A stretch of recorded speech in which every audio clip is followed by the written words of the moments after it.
Hello class, welcome to the end of Unit 2, and we're just about to start Unit 3 here in about 31 minutes.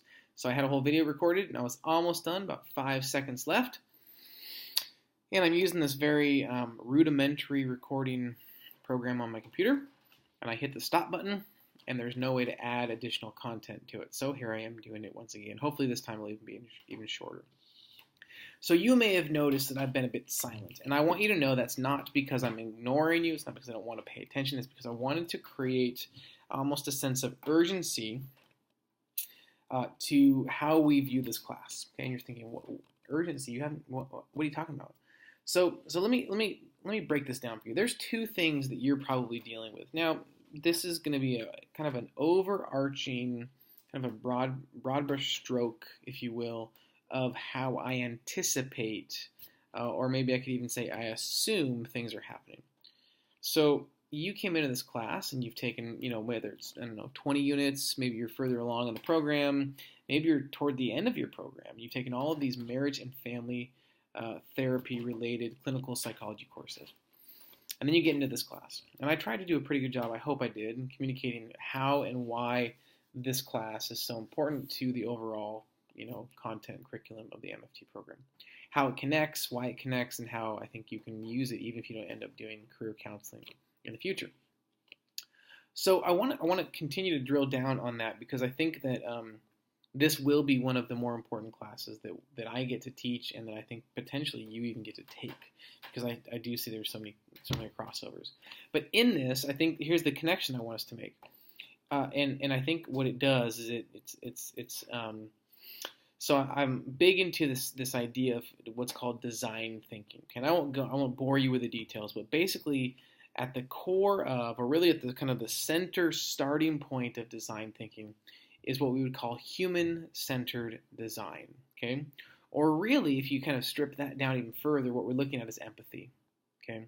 And so empathy meaning I want to be able to see the need of people. I want to relate to them. I want to feel what they're feeling.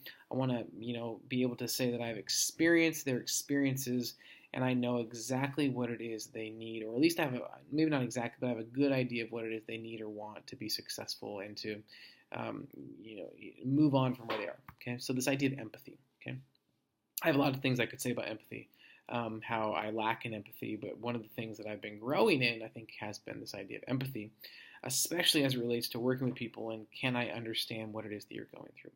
So you've noticed I've been a bit silent. That's intentional, okay? Just for the first 3 weeks. I'm trying something new this time because what I want us to do is I want to create this sense of really this, I have this, there's an urgency, there's a need that I have in this class because there's two things at play. This content is different, okay? So that's the first thing. This content is different from the rest of the content in the program, okay? So it's unfamiliar, okay? It's a bit, I guess you could even say it's almost foreign a little bit. It's not connected in some ways. It doesn't feel like it fits in the whole overall system, the systematic approach to MFT. All right, so that's the first thing. It's unfamiliar territory. And the second thing is this class is online, okay? Now, online education is nothing new. Most folks wouldn't even blink an eye if you were to say these days you did your undergrad or graduate degree online at all. Because it's just kind of what we do now. We do online education. However, in the MFT program, and most MFT programs, the majority of your coursework is done face-to-face. So very few classes are taken online. This may be the first ever class you've taken online, especially maybe in the first online class you've taken in this program. But imagine how you're feeling right now from an empathetic standpoint. I would argue is how a lot of job seekers and individuals that are seeking career counseling are feeling. They're in uncharted territory. And they're, if they're mid-career folks, they've potentially, this is an interesting thing to think about, potentially they've never applied for a job online. I've been working for close to 2 decades now, over 2 decades, wow, that's crazy to think about, over 2 decades now. I've been employed straight through. I can remember times that I didn't apply ever online because it didn't even exist. And I'm younger than a lot of folks that we may be working with.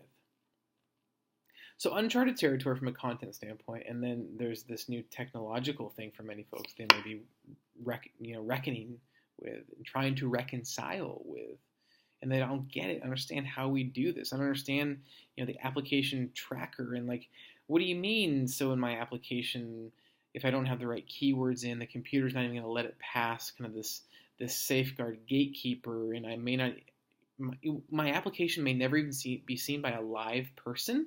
I mean, it's just going to be, artificial intelligence is going to be viewing things to make sure that I meet the criteria. So it's uncharted territory. It's unfamiliar from a technology standpoint. And so here we are in this class, and maybe you feel that way. Maybe you feel like I don't know what I'm doing. Like, this is confusing. I don't get it. And where is this guy, and where's the help that I need? Well, one of the things that happens in this class that I experience all the time is folks don't ask questions. And please hear me, I'm not trying to call people out. It's just that this is what normally happens. People don't ask questions. Maybe it's because you don't have questions. Maybe it's that you don't, maybe you don't think you do, but you actually do. Maybe you're like, I don't want to bother. It's not a bother. I'm here to serve you as the student. I mean, I don't have a job but for you. So how do I make sure that you have your needs met? And I think what happens is we have people that are in jobs that haven't asked the right questions. I mean, people that you may work with, that I work with, and even if they're asking some of the right questions, they're not taking the right approach, and that's where we enter in. And so I've said it before, but I don't know what questions you have if you don't ask them, especially in an online classroom. I mean, I can think about things that you probably want to know, but I don't know for sure if you do. So ask questions, get involved, be in regular correspondence with me. And I would say this too, never feel like, well, I'd say this, actually, never email me, okay, and say, sorry to bother you. It's not a bother. It will never be a bother. I mean, well, I guess I shouldn't say never. If all you do is send me memes, then that's a bother, okay? Or emails riddled with emoji, that's a bother. But if you're asking thoughtful questions to help you be successful in this class, that's my job. And that's what I'm here for. And I think it's the same thing. We want to translate that into our clients. And so as you're thinking through this idea of career development, I want us to think about, how does this relate to the work that I'm going to do in the future? How am I going to develop empathy in my experience in uncharted territory dealing with technology that I may very well be helping a client through as they're in uncharted territory, dealing with new, potentially technological advances they've never experienced before because they're mid-career. You think, well, that's not, I don't know if we even think that way. I don't know why we wouldn't. I mean, those are some of the biggest questions. Some of the biggest questions that folks are going to be asking all the time. And we are in a place, we are poised. I really, truly believe this. We are poised. We are positioned to best serve these clients. Not only because you are equipped and armed with, I guess you could say, the training of a marriage and family therapist, which is huge. But you combine that training with an understanding, and albeit a brief understanding, but at least an understanding more so than most folks will ever have, of career development. So this is an entry-level kind of overview, introduction to the field and study of career development theories and techniques. But probably, I would assume, coming into this, you didn't know nearly what you know now. And in 12 weeks, you'll know way more than you know now, which is more than you knew then. In fact, one of your assignments is to look at where you were when you started, where I am at the end. So it's almost this like reverse gap analysis. I am here now. I used to be there. What happened over the course of that time to bring me from where I was to where I am? And how are you going to use this experience to help your clients? Again, regardless of if they're true, solely career development, career counseling clients. I don't think you'll probably end up doing that solely. But I do believe that this content will greatly, I would say drastically, improve the work that you do with clients in a traditional marriage and family therapy setting. Okay, so that's the reason for a bit of silence. It's intentional. I'm not ignoring you. I'm seeing some really good work. There's some catch up that needs to take place, and I'm okay with that. We're going to get there. Part of it is we need to stay within the parameters and the boundaries as far as getting the work done. But I want you to get the work done, because you won't learn everything that I want you to learn, that I think you need to learn. In fact, what the BBS says you need to learn when it comes to take the assessments or the tests to obtain licensure as an LPCC, if you don't actually do the work. And so I would say that if you don't do the work, even if you're late and you don't get credit for it, you're cheating no one but yourself. You need to do the work to learn the content to be successful in the field. And I trust that this is a class that's been designed in such a way that it's actually going to benefit you in ways that you can't even fully comprehend at this point. You have to get to a place of realizing what it is that you have that others don't that will help you to be all the more successful. So for the next 12 weeks, I'll be in much closer contact. I'm thrilled that you're in the class. I'm thrilled that you're learning this content. I'm thrilled that we get to work together. I'm thrilled that I get to see your growth and development over the next 12 weeks. And I can't wait to hear as you describe where you were as far as your understanding of this field goes at the beginning of the class. And then fast forward 12 weeks, and one of your final assignments, you then answer the question, where am I now?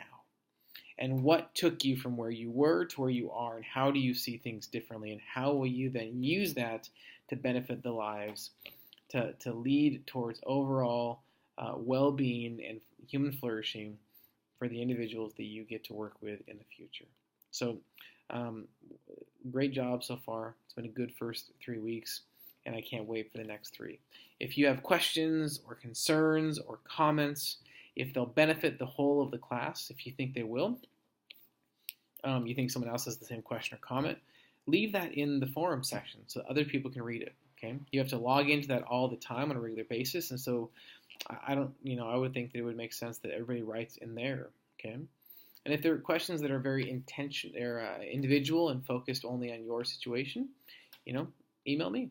Or if you're on campus in Azusa, come by my office. I'm on East Campus in Rose Garden 5A. I'd love to connect with you. But please let me know how I can help. I'm here to support you. Looking forward to reading your first assignments that are due here in about 20 minutes. Can't wait to get through them, and I'll get them back to you as quickly as possible. There's some leeway as far as getting caught up on the first couple of case studies and 3-2-1 responses. But just know that as we progress from here, Unit 3 on, deadlines are strictly enforced, okay? So it's important that you follow them to a T. I don't take late assignments, okay? Please hear me. So if your assignments are late, as far as the papers that are written and all that are completed, I won't take them, okay? So you need to know that up front. Those assignments will not be accepted if they're late, okay? So, but again, any questions, let me know. If I can help in any other kind of unique ways for your situation, I'm happy to do that if possible. But the big thing is stay in contact for the next 12 weeks with any concerns you have, and I'll make sure to return those emails, phone calls, and office stop-bys as quickly as I possibly can. Hope you have a great week ahead of you. Hope you had a restful weekend, and I look forward to getting into your first assignments and getting those back to you as soon as possible. Thanks so much, and we will see you online.